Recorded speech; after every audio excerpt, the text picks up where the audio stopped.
আসসালামু আলাইকুম বন্ধুরা, গল্প চয়নের অদ্ভুত এই গল্পের রাজ্যে আপনাদের স্বাগতম। আশা করি আপনারা সবাই ভালো আছেন, সুস্থ আছেন। আজ আপনাদের জন্য নিয়ে এসেছি বিখ্যাত শিকারী কেনেথ অ্যান্ডারসনের লেখা দুর্ধর্ষ এক শিকার কাহিনী। আমাদের আজকের শিকার কাহিনীটির নাম সঙ্গম চিতা। আজের প্রথম পর্ব। আশা করি গল্পটি আপনাদের কাছে ভালো লাগবে। আপনি যদি আমাদের চ্যানেলে নতুন হয়ে থাকেন তবে অবশ্যই চ্যানেলটি সাবস্ক্রাইব করে পাশে রাখা বেল আইকনটিতে প্রেস করুন। এতে পরবর্তী সকল ভিডিওর নোটিফিকেশন আপনার কাছে পৌঁছে যাবে সবার আগে। আর যারা সাবস্ক্রাইব করেছেন তাদেরকে অসংখ্য ধন্যবাদ।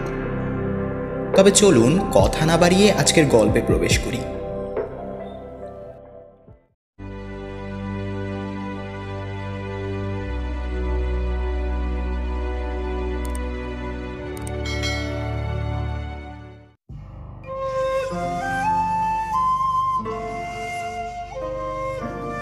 একান ওকান হতে হতে ব্যাঙ্গালোরে অ্যান্ডারসনের বাড়িতেও গিয়ে পৌঁছলো খবরটা। ব্যাঙ্গালোর শহরের ৭০ মাইল দক্ষিণে নাকি মানুষ মেরে বেড়াচ্ছে একটা চিতা।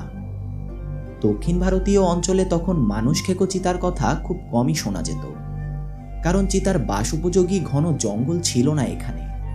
পরিবর্তে বিশাল সব পর্বতের সারি চলে গিয়েছে হিমালয়ের পাদদেশ পর্যন্ত। এর ব্যতিক্রমও অবশ্য ছিল, যেমন পশ্চিমঘাট পর্বতের পাদদেশের ৪০০ মাইল বিস্তৃত ও গড়ে ১০ থেকে ১৫ মাইল চওড়া এক গভীর জঙ্গল। এছাড়া ওই অঞ্চলের অন্যান্য সব পর্বতের পাদদেশে জঙ্গল বলতে গেলে প্রায় ছিলই না। জঙ্গল না থাকলে হরিণ, শুয়োর ইত্যাদি প্রাণীর বাসও থাকে না। স্বাভাবিকভাবেই ওইসব এলাকায় মাংসাশী প্রাণী যেমন বাঘ বা চিতা থেকে থাকলে তারা গৃহপালিত পশুর দিকে ঝুঁকবে।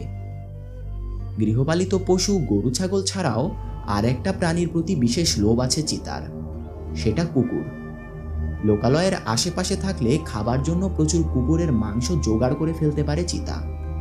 কিন্তু দক্ষিণ ভারতীয় পার্বত্য অঞ্চলে সে সময় মনুষ্য বসতির সংখ্যাও খুব কমে গিয়েছিল। এর কারণ নানাবিধ প্রাকৃতিক দুর্যোগ তো ছিলই, তার উপর ছিল জলাতঙ্ক রোগের প্রাবল্য। একসময় এইসব এলাকায় নেড়ি কুকুরের সংখ্যা খুব বেড়ে গিয়েছিল। প্রায়ই, বিশেষ করে গ্রীষ্মকালে, পাগল হয়ে যেত একটা কি দুটো কুকুর। স্বজাতীয়দের কামড়ে কামড়ে পাগলা কুকুরের সংখ্যা বেড়েই চলত। আর এইসব পাগলা কুকুরের কামড়ে জলাতঙ্ক রোগ ছড়িয়ে পড়ত মানুষের মধ্যে। হাইড্রোফোবিয়া ভ্যাকসিনের অভাবে এদের মধ্যে প্রায় সব কজন রোগী মারা যেত। ভয়ে শেষ পর্যন্ত এইসব এলাকা ছেড়ে পালাতে শুরু করলো লোকে।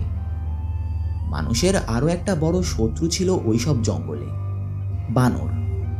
ক্ষেতের ফসল পাকতে শুরু করলেই তার উপর এসে ঝাঁপিয়ে পড়তো বিশাল বানর বাহিনী। মাইলের পর মাইল ফসলের ক্ষেত অল্প সময়ের মধ্যেই একেবারে ধ্বংস করে দিত। যা খেত তার চেয়ে ঢের বেশি নষ্ট করত তারা। ফলের গাছগুলোর ব্যাপারেও এই একই কথা প্রযোজ্য।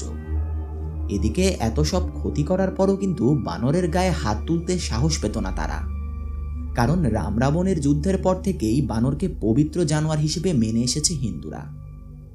একদিকে ভয়াবহ প্রাকৃতিক দুর্যোগ, অন্যদিকে অপবিত্র কুকুর আর পবিত্র বানর মিলে দুঃসহ করে তুলেছিল ওই এলাকার জনজীবন। শেষে অতিষ্ঠ হয়ে দুত্তরি ছাই বলে ওখান থেকে পাত্তারি গুটাতে শুরু করলো লোকে। তাদের মধ্যে অল্প সংখ্যক লোক মাতৃভূমির মায়া ছাড়তে পারল না, পড়ে থাকলো মাটি আঁকড়ে। মানুষের সঙ্গে সঙ্গে চিতা ও অন্যান্য মাংসাশী প্রাণীরাও সরে পড়তে শুরু করলো ওই এলাকা ছেড়ে। চলে গেল তারা পশ্চিমঘাট পর্বতের পাদদেশের গভীর জঙ্গলে। স্বাভাবিক খাদ্যের সংস্থান সেখানে প্রচুর, কিন্তু সেখানেও টিকতে পারল না তারা, কারণ পশ্চিমঘাট এলাকায় বৃষ্টিপাতের পরিমাণ ১০০ ইঞ্চিরও বেশি। এর ফলে বড় বড় গাছ আর ঘন হয়ে জন্মানো বাঁশ গাছের ঠাসা এখানকার জঙ্গল। জঙ্গলের মাঝে মাঝে একাধটু ফাঁকা জায়গায় পচা ডোবার পাড় ঘিরে জন্মে আছে লম্বা লম্বা ঘাস। এলাকাটাকে মশামাছি, জোঁক ইত্যাদির স্বর্গভূমি বললেও চলে। অতিবৃষ্টি পছন্দ করে না চিতারা, আর ওইসব পোকামাকড়ের কোনোটাকেই দেখতে পারে না দু চক্ষে। অতএব জায়গা ছাড়তে হলো তাদের। চলে গেল অপেক্ষাকৃত কম ঠান্ডা অঞ্চলের দিকে। কাজেই ব্যাঙ্গালোরে বসে সঙ্গম এলাকায় মানুষ খেকো চিতার আবির্ভাবের কথা শুনে একটু অবাকই হলেন অ্যান্ডারসন। প্রথমে কথাটা বিশ্বাস করলেন না তিনি, কারণ ওইসব এলাকার লোকের তিলকে তাল করার স্বভাবটা তার জানা। তিলকে তাল করতে অবশ্য আমরাও কম যাই না, কিন্তু ওইসব এলাকার লোকেরা আমাদেরকেও ছাড়িয়ে গিয়েছিল কয়েক গুণ, কিংবা ওদের কাছ থেকেই পুরুষানুক্রমে কোনো না কোনো উপায়ে এই অভ্যাসটা রপ্ত করেছি আমরা। কেনেথ অ্যান্ডারসনের নিজের জবানিতেই এই সম্পর্কে দু একটা কথা শুনুন। হিমালয়ের পাদদেশের পাহাড়ি লোকেদের তিলকে তাল করার স্বভাবটা ধরতে গেলে প্রায় ঠকেই শিখে গিয়েছি আমি। যদি তারা বলতো কাউকে বাঘে মেরেছে, গিয়ে হয়তো দেখেছি লোকটা মারাত্মকভাবে আহত হয়েছে ঠিকই, তবে মারা যায়নি। যদি বলতো মারাত্মকভাবে আহত হয়েছে, গিয়ে দেখেছি সামান্য আঁচড় লেগেছে তার পায়ে। আর যদি বলতো আঁচড় লেগেছে, তাহলে দেখা যেত তার থেকে 10 হাত দূর দিয়ে চলে গিয়েছে বাঘ। এহেন অবস্থায় কোনটা যে বিশ্বাস করব আর কোনটা করব না ভেবে ঠিক করতে পারতাম না।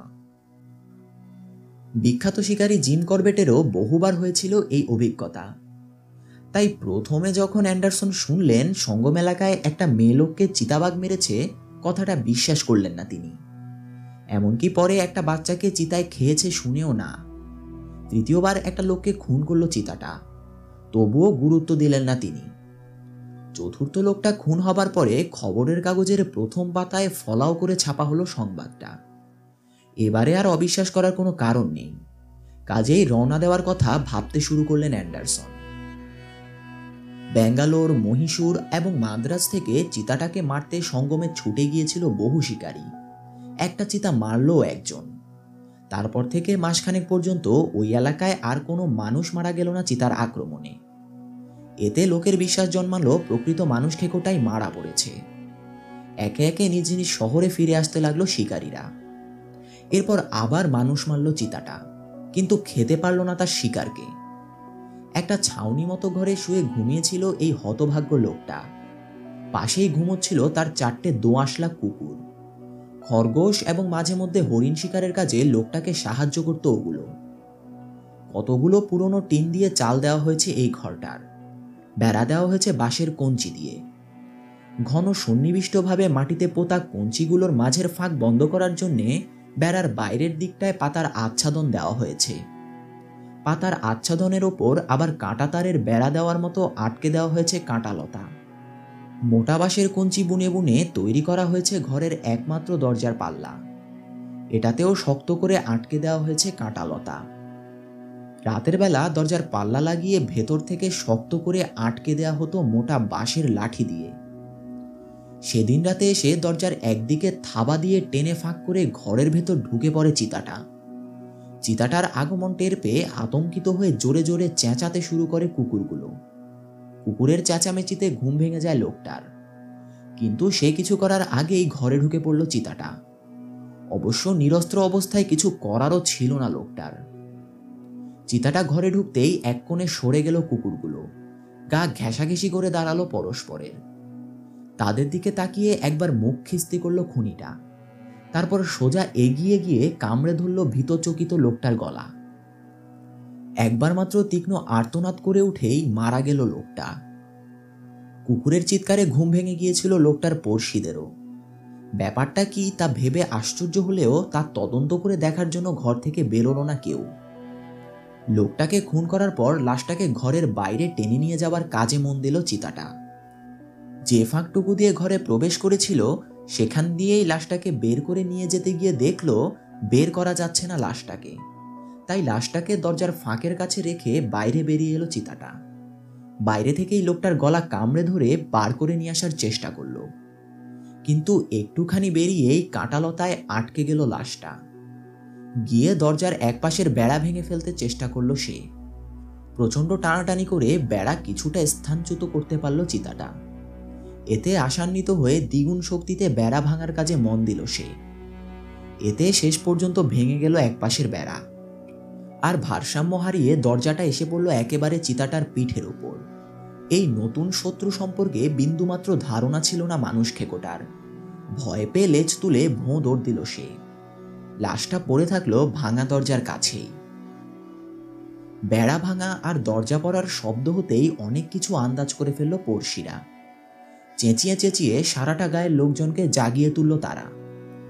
একটু পরেই প্রাচীন গাদা বন্দুক, লগুর, বাঁশের লাঠি ইত্যাদি অস্ত্রে শস্ত্রে সজ্জিত হয়ে হাতে কেরোসিনের লণ্ঠন ঝুলিয়ে ব্যাপারটা অনুসন্ধান করে দেখতে রওনা হলো কয়েকজন অতি সাহসী লোক। মৃত লোকটাকে দেখেই নিশ্চিত হলো ওরা কাজটা চিতার। আবার আতঙ্ক ছড়িয়ে পড়ল গোটা এলাকায়। চিতাটার কার্যকলাপ সম্পর্কে নতুন নতুন ভয়াবহ ও রোমাঞ্চকর সব কাহিনী তৈরি হতে শুরু করলো। ছড়িয়ে পড়ল তা দূর থেকে দূরে। সঙ্গম এলাকার এক গায়ের মোড়লের মুখেই খবরটা শুনলেন অ্যান্ডারসন। খবরটা তার কাছে পৌঁছানোর জন্যই গাটের পয়সা খরচ করে ব্যাঙ্গালোরে এসেছিল মোড়ল। খবর শুনে অফিস থেকে শুক্র ও শনি দুদিনের ছুটি নিলেন অ্যান্ডারসন। রবিবার সাধারণ ছুটির দিন হওয়ায় হাতে মোট 3 দিন সময় পেলেন। এই 3 দিনের মধ্যেই চিতাটাকে মারার পরিকল্পনা করে মোড়লকে সঙ্গে নিয়ে সঙ্গম রওনা হলেন তিনি। ব্যাঙ্গালোর শহর থেকে 36 মাইল দূরে কানকানহালি শহরের ওপর দিয়ে সঙ্গমের দিকে চলে গেছে একটা রাস্তা। কানকানহালি ছাড়িয়ে মোড় নিয়ে কাবেরী নদীর ধার ধরে ধরে চলে গেছে রাস্তাটা। শেষ 3 মাইল রাস্তা অত্যন্ত খারাপ। এই রাস্তায় পড়েই তীক্ষ্ণ ক্যাচ ক্যাচ শব্দে প্রতিবাদ জানাতে শুরু করলো অ্যান্ডারসনের স্টুডিবেকার গাড়িটার প্রত্যেকটি জয়েন্ট। অত্যন্ত সতর্ক হয়ে গাড়ি চালাতে হচ্ছে অ্যান্ডারসনকে। মাঝে মাঝেই তীক্ষ্ণ মোড় নিয়েছে রাস্তাটা। এর দুপাশেই গভীর খাদ। নিজে গলদঘর্ম হয়ে আর স্টুডিবেকারটার 12টা বাজিয়ে দিয়ে শেষ পর্যন্ত এসে পৌঁছলেন তিনি সঙ্গমের সরকারি ডাক বাংলোয়। সঙ্গম শব্দের অর্থ মিলন। কাবেরী আর আর্করা ভারতী এই দুটো নদী এখানে এসে মিলিত হয়েছে বলেই জায়গাটার ওই রকম নামকরণ করা হয়েছে বোধহয়। পূব থেকে পশ্চিমে প্রবাহিত হচ্ছে এখানে কাবেরী নদী। কাবেরীর উত্তর পাড়ে মহীশূর রাজ্যের সীমানার কাছাকাছি পড়েছে সঙ্গম এলাকা। কাবেরীর দক্ষিণ পাড়ে উত্তর কোয়েম্বাটুর জেলার গভীর জঙ্গলাকীর্ণ এলাকা। সঙ্গম ও তার আশেপাশের এলাকাগুলোকে শিকারীদের স্বর্গ বললেই চলে। এখানে কাবেরী নদীর যে কোনো তীরে কিংবা কিনারের অল্প পানিতে পড়ে থাকা বড় বড় পাথরে দাঁড়িয়ে গুলি করে কুমির মারা যায়। ছিপ ফেলে ধরা যায় প্রচুর মহাশোল মাছ। ওদিকে মহীশূরের জঙ্গলে আছে অসংখ্য চিতল হরিণ, সম্বর, কাঁকড়, বুনো শুয়োর, ময়ূর, বনমোরগ ইত্যাদি। ভালুক, চিতা বা বাঘও দেখা যায় মাঝে মধ্যে। ওপারের কোয়েম্বাটুর জঙ্গল থেকে প্রায় নদী পেরিয়ে এপারে চলে আসে হাতির পাল। বেশ কিছু বিশাল আকারের বাইসনও বাস করে এখানকার জঙ্গলে। বাংলোর একপাশে দাঁড়িয়ে থাকা বিশাল মথি গাছটার নিচে গাড়ি পার্ক করে রেখে গাঁয়ের দিকে রওনা হলেন অ্যান্ডারসন। পুকুরের মালিককে যেখানে মেরেছিল চিতাটা সেখানটা পরিদর্শন করে সে রাতে সত্যি সত্যি কী ঘটেছিল তা জানতে চাইলেন আশেপাশের লোকের কাছে। ব্যাঙ্গালোরে মোড়লের মুখে শোনা কথারই পুনরাবৃত্তি শুনলেন তিনি এখানকার লোকের মুখেও। নানাভাবে প্রশ্ন করে করে সব কথা জেনে নিয়ে অ্যান্ডারসনের ধারণা হলো এই বিশেষ চিতাটাকে মারা বেশ কঠিন কাজ হবে। সঙ্গম, মহীশূর এবং নদীর ওপারের কোয়েম্বাটুর জঙ্গলের বিস্তীর্ণ এলাকায় মানুষ খেকোটাকে খুঁজে বেড়ানো খড়ের গাদায় সূঁচ খুঁজে বেড়ানোরই সামিল।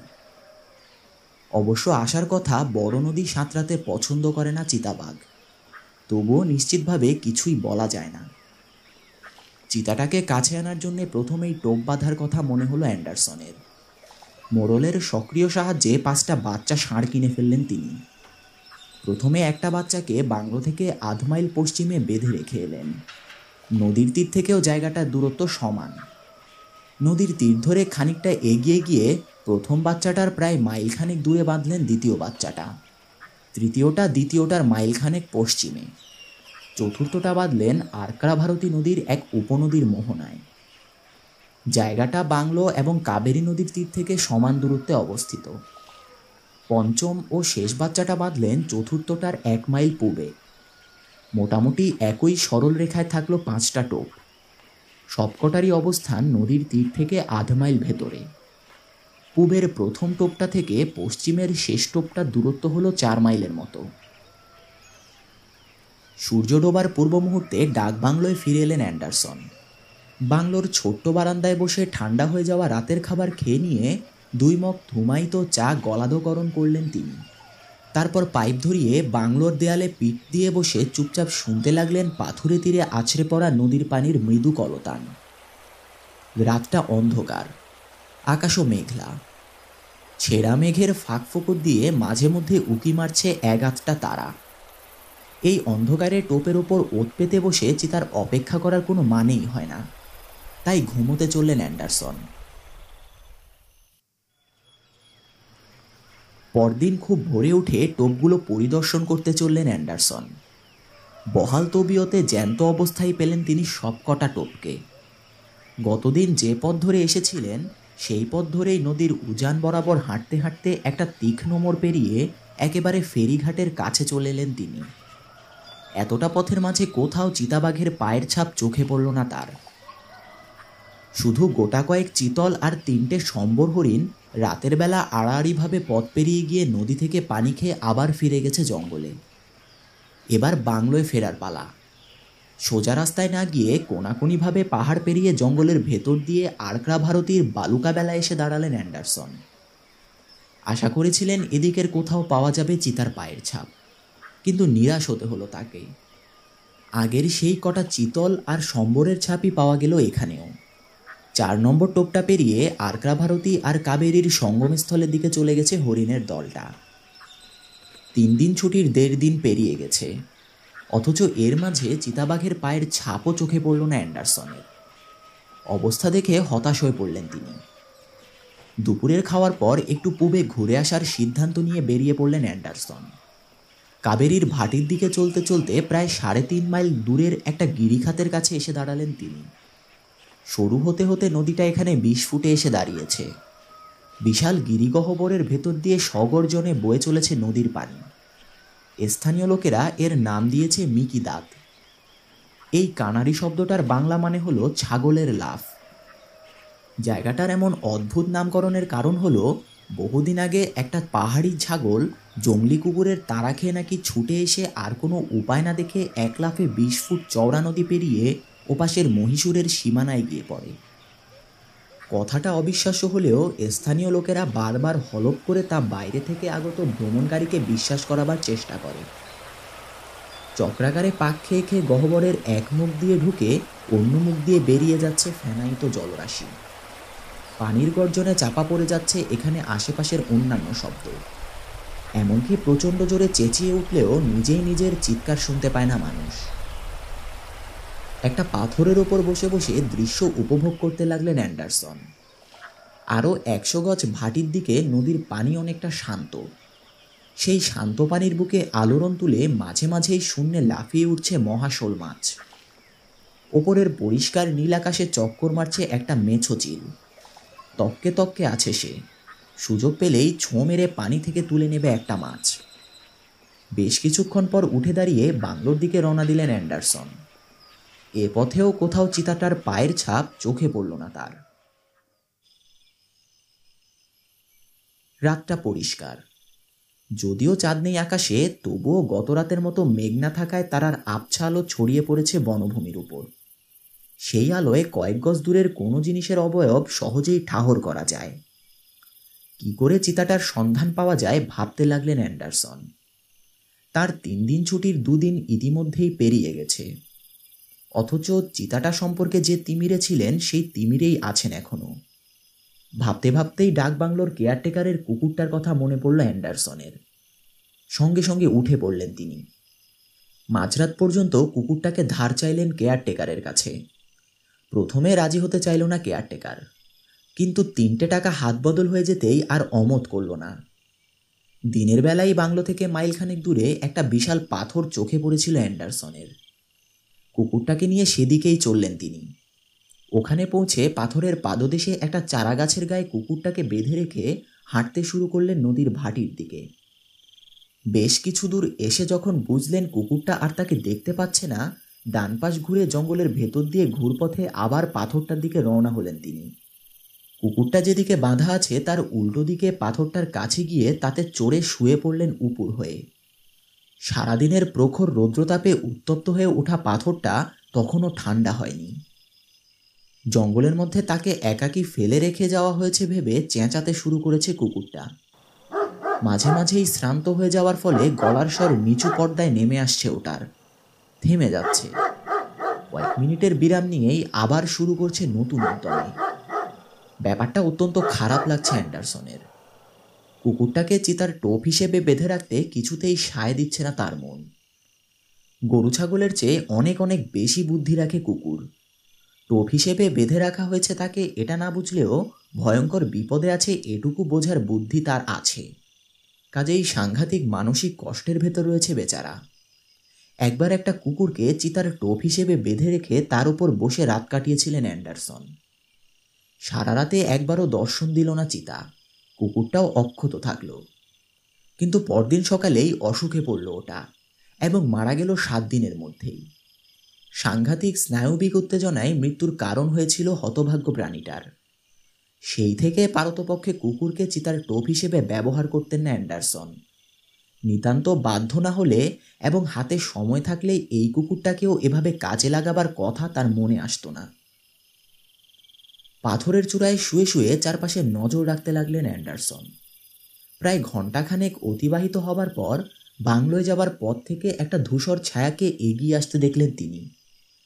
দ্রুত গতিতে এগিয়ে এসে কুকুরটা 10 ফুট দূরে দাঁড়ালো ওটা। চিতাটাই কি? অন্ধকারকে শুধু গাঢ় হতে দেয়নি তারার আলো, এই যা। ওই নগণ্য আলোয় ধূসর ছায়াটাকে আর একটা কুকুরের মতোই মনে হলো অ্যান্ডারসনের। ছায়া মতো জানোয়ারটার দিকে তাকিয়ে ভয়ানক জোরে চেঁচিয়ে উঠল কেয়ারটেকারের কুকুরটা।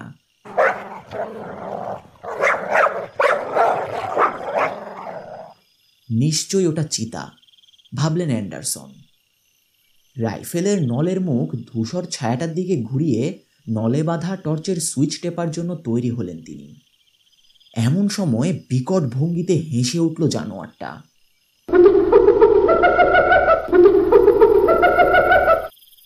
কুকুরটার উদ্দেশ্যে কিছুক্ষণ প্রাণখোলা হাসি হেসে দুর্বোধ্য ভাষায় কি যেন জিজ্ঞেস করল জানোয়ারটা। বোধহয় বলল, এই যে বাবাজি, মানুষের প্রাণের দোসর, তাই গহীন জঙ্গলে রাতের বেলা একাকী তুমি করছোটা কি? তোমার দোস্ত মানুষই বুঝি তোমাকে এখানে বেঁধে রেখে গেছে? হেসে ফেললেন অ্যান্ডারসনও। জানোয়ারটা একটা হায়না। গায়ে লম্বা লম্বা ডোরাওয়ালা এই হায়নাগুলোকে প্রচুর পরিমাণে দেখা যায় দক্ষিণ ভারতীয় জঙ্গলে। হায়নাটার প্রশ্ন শুনে কয়েক সেকেন্ড চুপ করে থাকলো কুকুরটা। বোধহয় ভাবল কি জবাব দেয়া যায়। তারপর আপন মনেই গোঁ গো করে বলল, তাই তো, কি করছি আমি এখানে? আর শালার মানুষকে এত ভালোবাসি আমি, তাদেরই একজন কিনা আমাকে বেঁধে রেখেছে এই হতচ্ছাড়া জায়গায়। কিন্তু কেন? নিজের মন থেকে উত্তর না পেয়ে সমস্ত রাগ গিয়ে পড়ল তার হায়নাটার ওপর। ভয়ানকভাবে ঘেউ ঘেউ করে চেঁচিয়ে কুকুরের ভাষায় সে বলল, আমি কি করছি না করছি তাতে তোর মাথা ব্যথা কেন রে হারামজাদা? ভাগ এখান থেকে। কিন্তু ভাগল না হায়নাটা। কুটিল হাসি হেসে বলল, তা তো ভাগবই, সত্যি কথা বলেছি কিনা তাই লেগেছে খুব। তারপর চলে যাবার ভঙ্গিতে ঘুরে দাঁড়িয়ে, ঠিক আছে থাকো তুমি এখানে, আমার কি, বলে চলে গেল হায়নাটা। হায়নাটা চলে যাবার পরেও চেঁচিয়ে ওটাকে গালমন্দ দিতে থাকলো কুকুরটা। গালাগাল শুনেই কিনা কে জানে জঙ্গলের ভেতর দিয়ে ঘুরে পেছন দিকে রাস্তার অন্য মাথায় এসে আবার উদয় হলো হায়নাটা। কুকুরটাকে কয়েক মুহূর্ত নীরবে অবলোকন করেই বিচিত্র শব্দে চেঁচিয়ে উঠল। অট্টহাসির জন্য বিখ্যাত হয়ে আছে আফ্রিকান হায়না। পক্ষান্তরে অত্যন্ত নীরব জানোয়ার ভারতীয় হায়নারা। চামড়ার ওপরের কারুকাজ দুই এলাকার হায়নার দুই রকম। আফ্রিকান হায়নার চামড়ায় থাকে চিতার মতো কালো কালো ফোঁটা, আর ভারতীয় হায়নার বাঘের মতো কালো ডোরা। স্বভাবও এদের দুরকম। দল বেঁধে শিকারে বেরোয় আফ্রিকান হায়না, আর একাকী কিংবা বড়জোর একজোড়া করে বেরোয় ভারতীয়গুলো। কিন্তু একটা ব্যাপারে দু জায়গার হায়নারই মিল আছে, অত্যন্ত ভীরু এই প্রাণীগুলো। অথচ এদের চোয়ালের প্রচণ্ড শক্তির তুলনা হয় না। এক কামড়ে হাড় শুদ্ধ মানুষের একটা বাহু কেটে নেওয়াটা হায়নার পক্ষে কিছুই না। অধিকাংশই কাপুরুষ হলেও মাঝে মাঝে দু একটা সাহসী হায়নাও চোখে পড়ে, তবে তা কদাচিৎ। কেনেথ অ্যান্ডারসনের মুখ থেকেই এর একটা উদাহরণ শুনুন।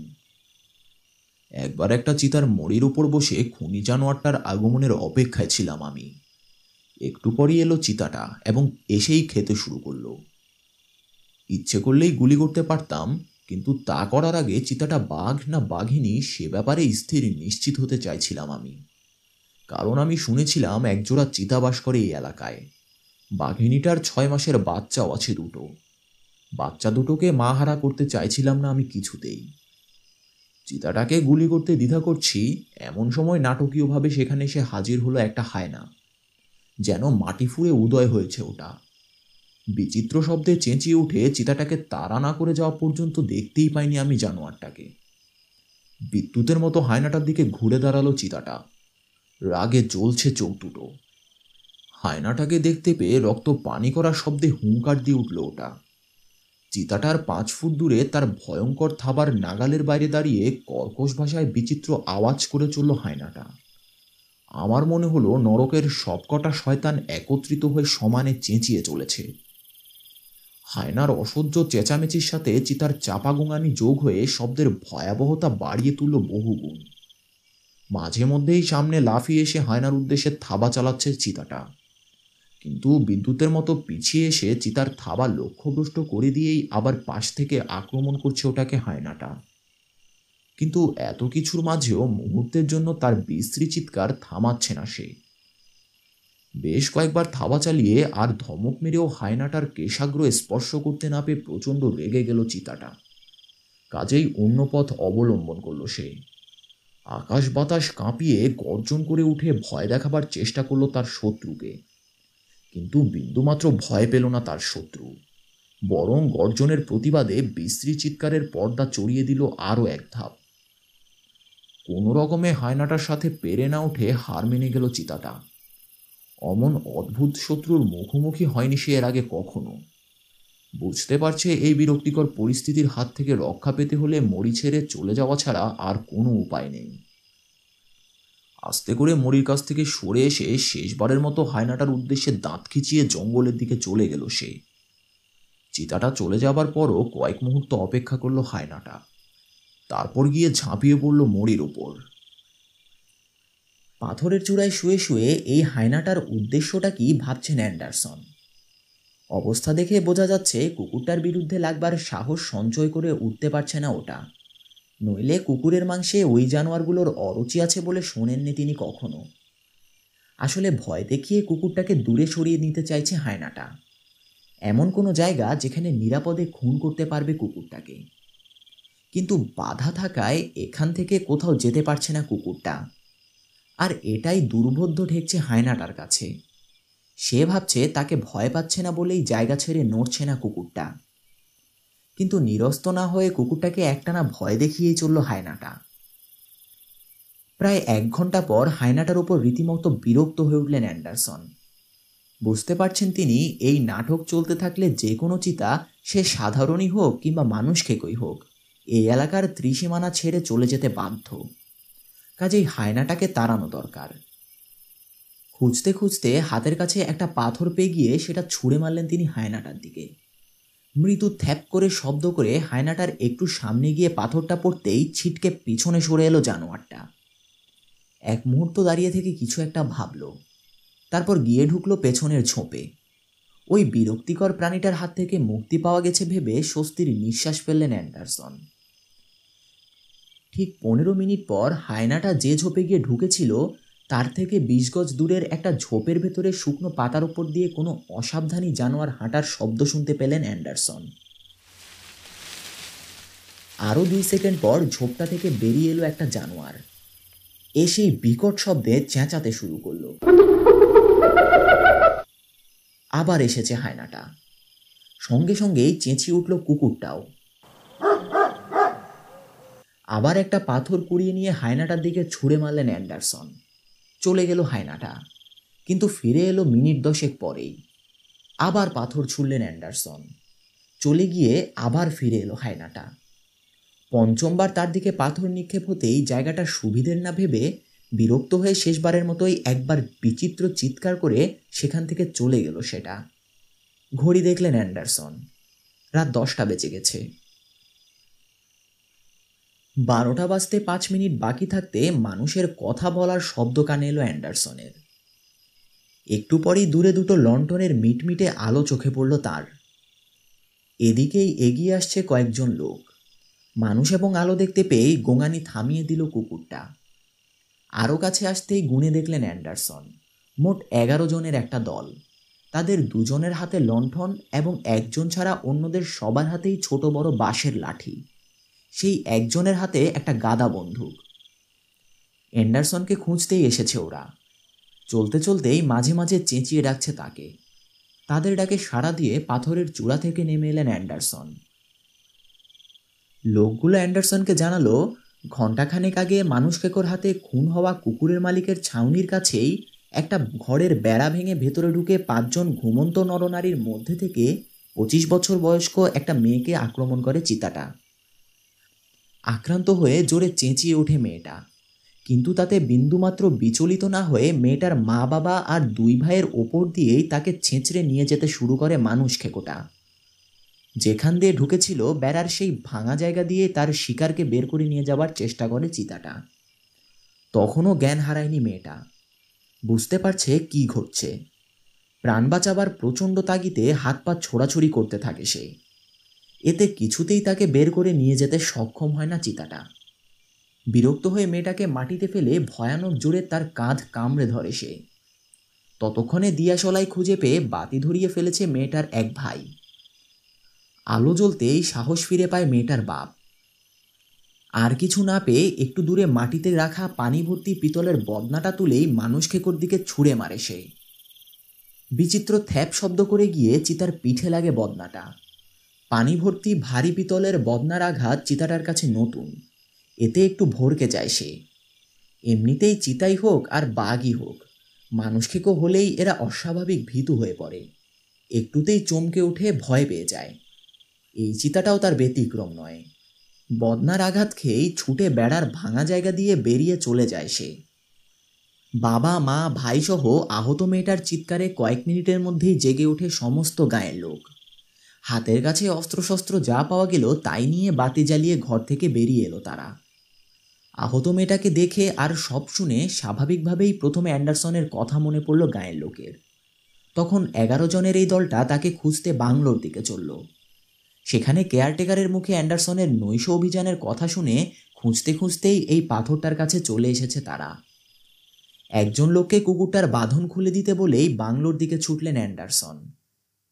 তার স্টুডিবেকার গাড়িটার পেছনের সিটের ওপর ফেলে রাখা ফার্স্ট এইড কিটটা নিয়েই আবার ছুটলেন আহত মেয়েটার বাড়ির দিকে। সেখানে পৌঁছেই দেখলেন এক করুণ দৃশ্য অপেক্ষা করছে তার জন্যে।